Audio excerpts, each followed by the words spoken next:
क्या आप जानते हैं, करवा चौथ का व्रत सिर्फ पति की लंबी उम्र के लिए नहीं, बल्कि नारी की शक्ति और उसकी अटूट श्रद्धा का प्रतीक है।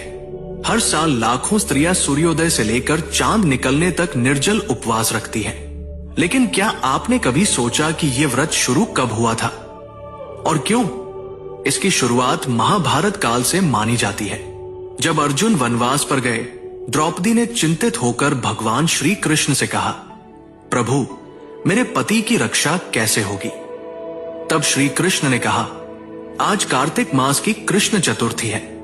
जो स्त्री आज का व्रत रखेगी और चंद्रमा को अर्घ्य देगी, उसके पति की आयु दीर्घ होगी।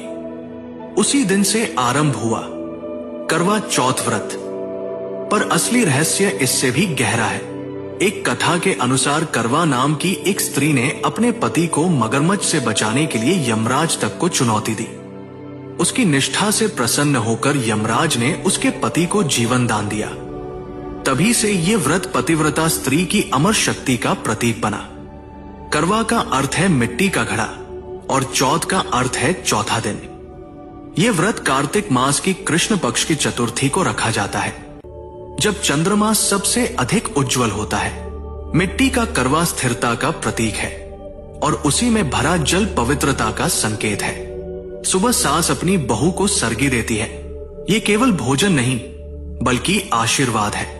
दिन भर व्रत रखने के बाद शाम को महिलाएं 16 श्रृंगार करती हैं। माता पार्वती, भगवान शिव, गणेश जी और चंद्रदेव की पूजा करती है।